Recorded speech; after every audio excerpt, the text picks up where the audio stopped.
Hello everyone, in this series of one word substitution, we are going to learn some important and interesting one word substitution.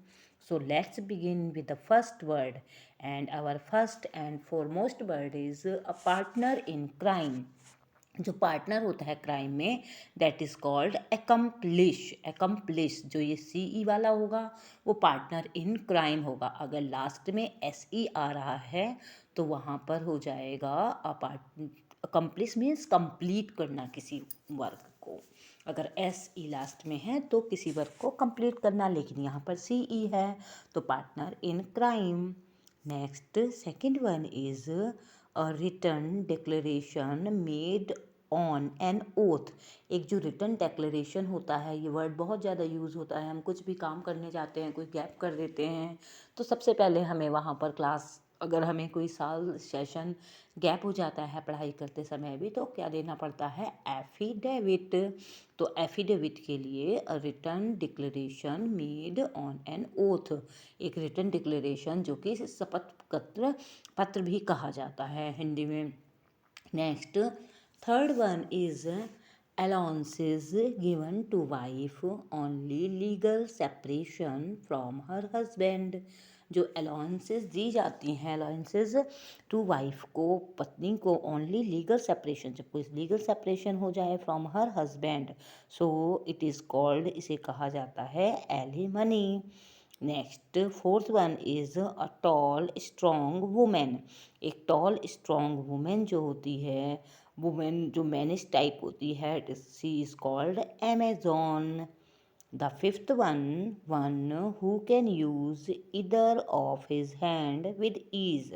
वो जो अपना कोई सा भी hand easily use कर सके, चाहे वो लेफ्ट हो या राइट हो। मोस्टली जो पर्सन है वो राइट हैंड यूज़ करते हैं, लेकिन कुछ जो होते हैं वो लेफ्ट भी होते हैं।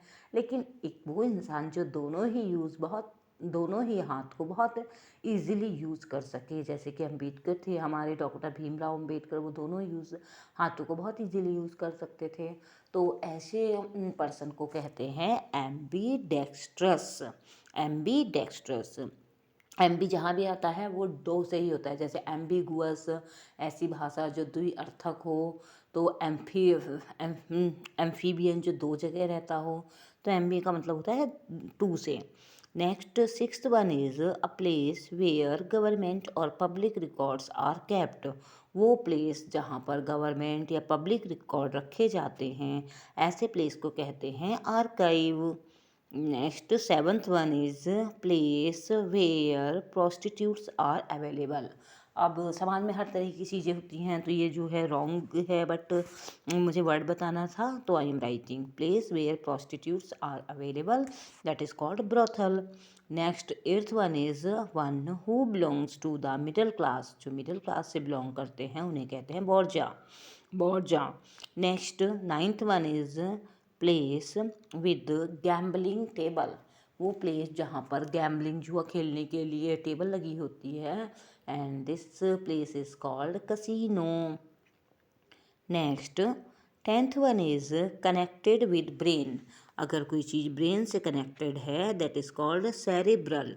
ब्रेन से कनेक्टेड को कहते हैं हम सेरेब्रल। और नेक्स्ट हमारा 11th है one who had a special skill in judging art, music etcetera. एक पर्सन जिसकी स्पेशल स्किल हो आर्ट को, म्यूज़िक को जज करने की, that is called connoisseur, that is called connoisseur. Next 12th one is art of effective speaking. Effective speaking की art, जो ऊर्ध्वाधर भाषण की जो कला होती है उसे कहा जाता है elocution, elocution. Next 13 one is a war of religion. धर्म के लिए जो युद्ध होता है, धर्म युद्ध, उसे कहते हैं crusade. Next 14 one is a girl who flirt. Girl हो या वुमेन हो जो फ्लर्ट करती हैं उन्हें कहा जाता है coquette, coquette. Next 15 one is one who relies on experience and observation. जो केवल एक्सपीरियंस और ऑब्जर्वेशन पर ही विश्वास करे। ये नहीं कि किसी ने कुछ भी कहा क्रेडुलस हो जाए और कुछ भी विश्वास कर ले, तो ऐसे पर्सन को कहते हैं एम्पायरिक। इसका अपोजिट जो होता है वो क्रेडुलस होता है, लेकिन जो इसका ये हुआ वो हुआ एम्पायरिक। इसका opposite word one who relies on experience and observation. Next 16 is a person who is fond of sensuous enjoyment। एक पर्सन जिसे सेंसुअस एन्जॉयमेंट बहुत ही अधिक पसंद हो, हमारे सेंसेस से अपने सेंसेस को खुश करना चाहता हो, तो ऐसे पर्सन को कहते हैं एपिकर। Next 17 is made trite by overuse. किसी चीज़ को बहुत यूज़ करके उसे ट्राइड बना देना, बेकार बना देना, इट इज़ कॉल्ड हैकनीड। क्या बोला जाता है इसे? हैकनीड। बहुत ज़्यादा यूज़ करके जब कोई चीज़ ट्राइट हो जाती है, ट्राइट यहाँ पे टी था, सॉरी डी की जगह, ट्राइट खराब हो जाती है ओवर यूज से, तो इसे बोला जाता है hackneyed. Next 18 is a cluster of house in village. House का जो क्लस्टर होता है, बहुत सारे हाउस होते हैं, मतलब छोटा सा जो विलेज होता है, cluster of house.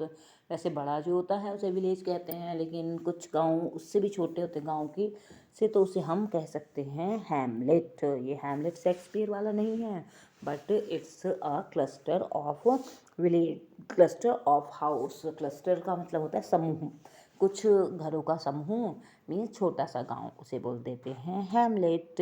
I think this video is useful for you and giving some knowledge, so if so please like and subscribe the channel.